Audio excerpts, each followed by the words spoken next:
All of us who work in science realize that history of any kind is never completely objective. But it is important that Winston Churchill's quote, "History is written by the victors," not be the reality.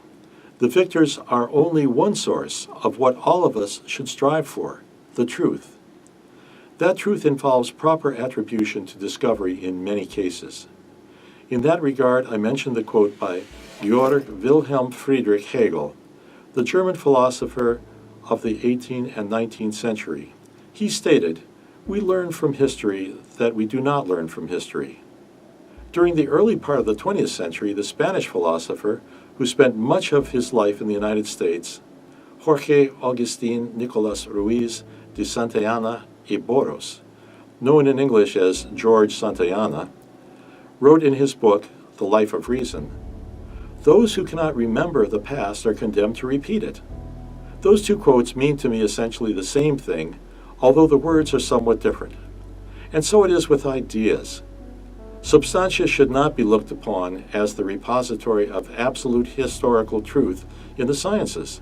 It can only try, and that is all that we, as human beings, can ask for. On this occasion, I wish to all involved with Substantia and what it represents every success. Buona fortuna e ogni successo.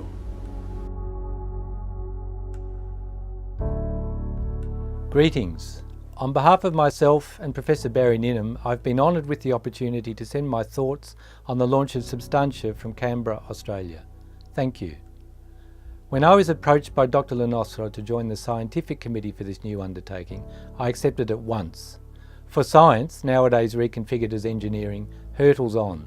The media continues to push the gee whiz aspects of scientific progress, the CERNs, the nanorobots and so on.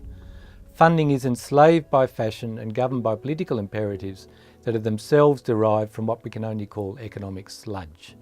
Somewhere along the way, we have forgotten that real science proposes questions as much as answers.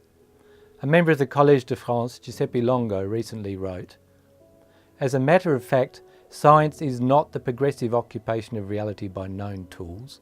It is instead the definition of the very objects of knowledge, the construction of new perspectives and new conceptual frames." Science demands deep reflection and experimentation. It demands temporal and physical space for reflection. Substantia recognises a missing ingredient in that list, a journal. Now, scientific research has an overabundance of specialist journals, but a forum, a virtual academy, modelled on the Florentine Accademia del Cimento, founded by Galileo's students in 1657, devoted to new perspectives to questioning, is sorely needed. My own hope is that Substantia offers a virtual space that recognises that role. On behalf of myself and Barry, we congratulate Florence University for their support of this initiative. We thank the Vice-Chancellor Luigi Day, Alessandro Pierno and Pierandrea Le Nostro for this bold step. It is now up to us all to encourage, to cultivate and to vivify their creation. Viva Substantia!